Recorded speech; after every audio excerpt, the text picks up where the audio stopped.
Hello, it's Greg Harrelson here with Century 21, the Harrelson Group, and I wanted to invite a guest, onto a Zoom call today to talk about risk and how do you factor in risk, whether you're thinking, if you own a piece of property, maybe on the ocean front, and you're wondering if you should sell it, maybe you're getting a decent return.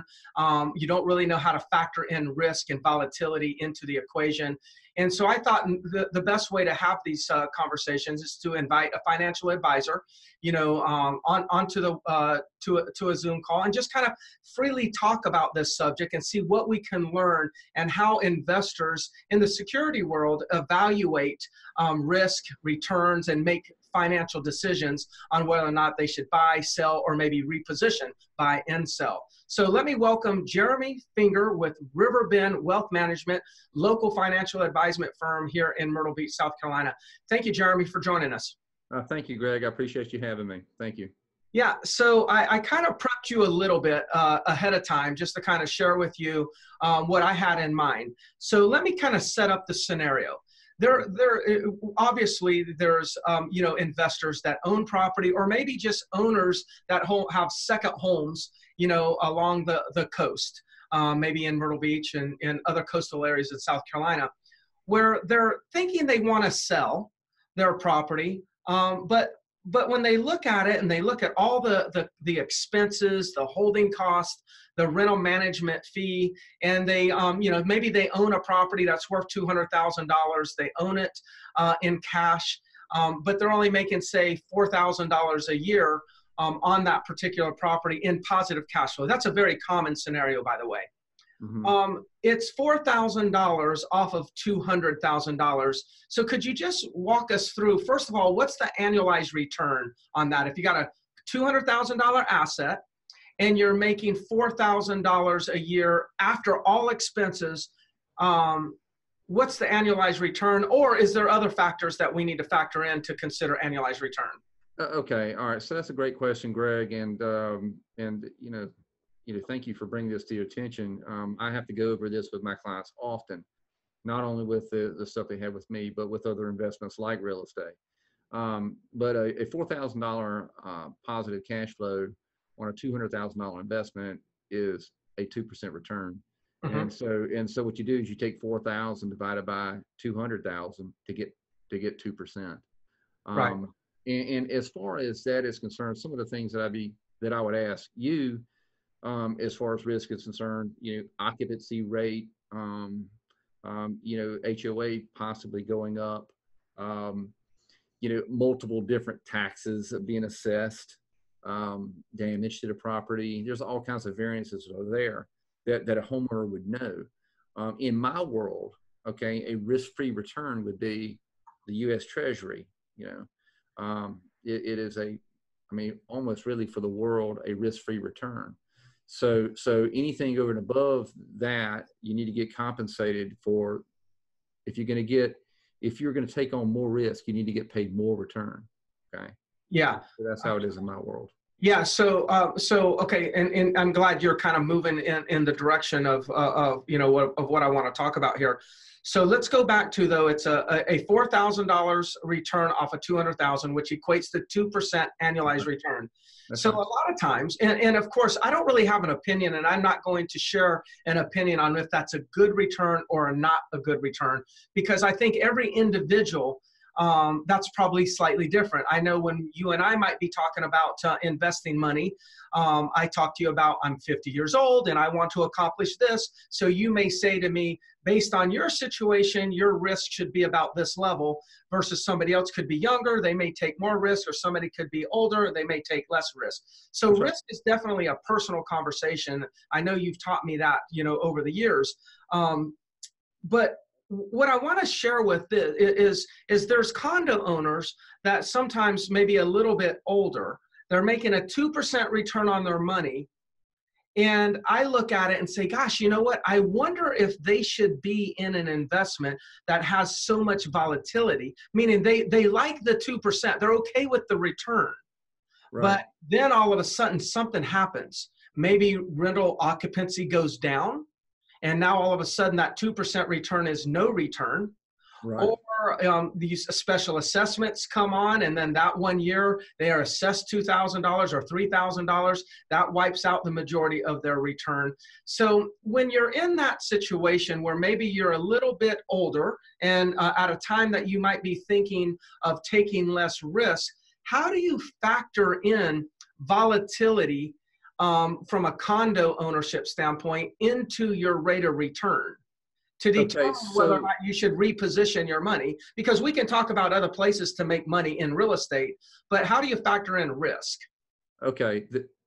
So there's, how to factor in risk. So factoring in risk in my world, and I'm going to translate it to real estate, but in my world is a Sharpe ratio. And I mean, without getting too technical with it, is that if I'm getting 2%, it better be pretty safe, fairly. If I can get 1% on the U.S. Treasury, for example, getting 2% is really not that much more. So it better be relatively safe.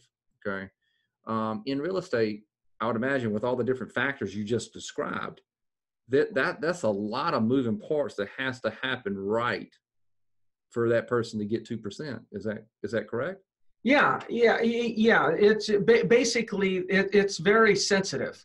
That 2%, there's a lot of factors that the owner does not control, that it can just randomly happen.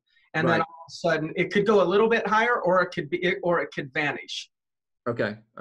That being said, the more factors that change the outcome, the higher the risk. Okay.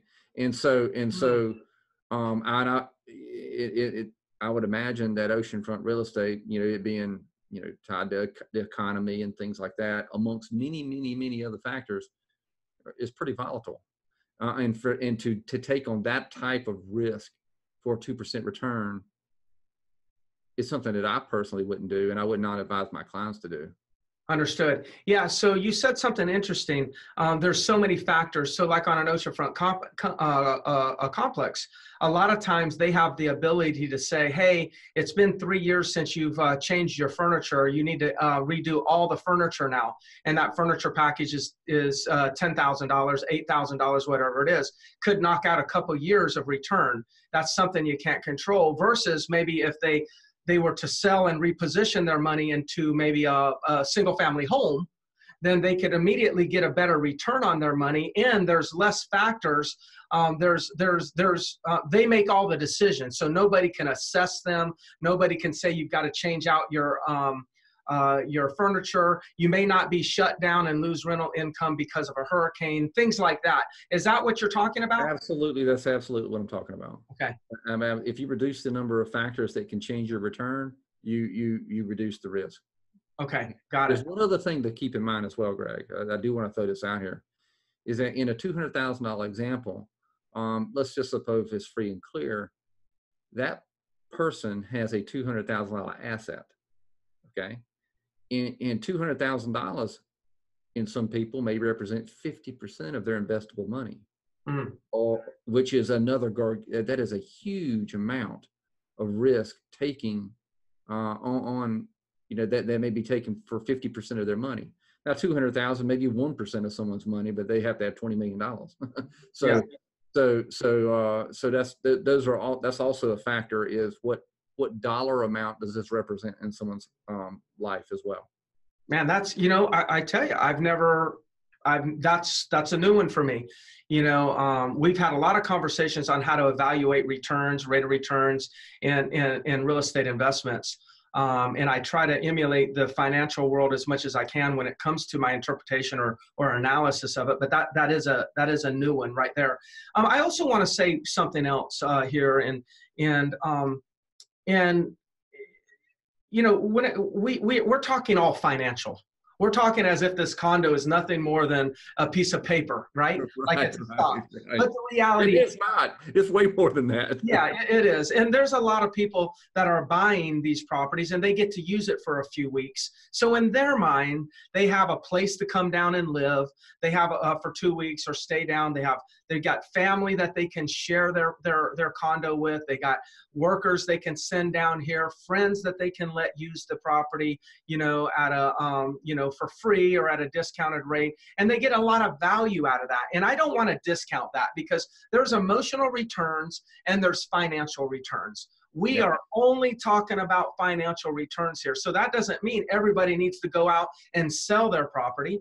It doesn't mean everyone needs to go out and start buying more property. What it does mean is that when you're buying or when you're owning, you also want to look at the emotional return you're getting, because in Myrtle Beach, what happens is a lot of people will buy a condo and then 4 or 5 years later, they're not really using it anymore. It's kind of ran its course.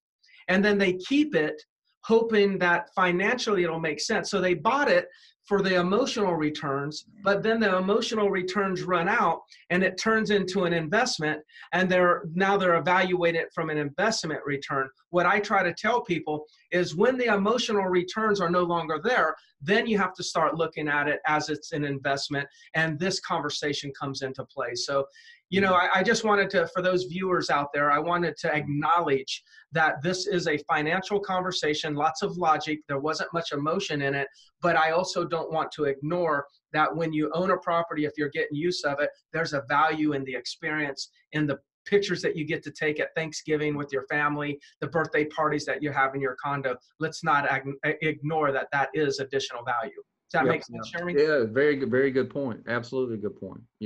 The negatives would be as HOAs come up and property gets damaged. That's a negative respect to owning property. And then of course the positive to owning property is all the things you just described. Yeah. And the positive things that you described is something that is hard to quantify. Absolutely. I mean, I've got things that I own that make no sense financially, but make every bit of sense emotionally and the experience for my family, and I won't sell them for anything. So, we just want to understand both sides of the spectrum. So before we get off, one of the real things that I kind of took away from the conversation with you is that the more variables there are that can influence the annualized return, especially variables that you don't control, the more variables there are, the more risk that you're exposed to. Absolutely. And the depth of those variables as well. The depth of those. Meaning that, like, if like you just said about $10,000 package for furniture, that's an enormous dollar amount versus the amount of income they get. Yes. After working out 5 years. That's a huge depth of a variable. Okay. Understood. But let's just say you could buy furniture for $500. That'd be a small variable. Yes. To give you an example. Okay. Well, good. Well, again, thank you so much, Jeremy. This is Jeremy Finger with Riverbend Wealth Management, here to just help us make some sense out of the financial side of real estate investing. So, Jeremy, thanks a lot. I know we're going to do quite a bit more of these. All right. Thank you very much, buddy. You're welcome. Yeah.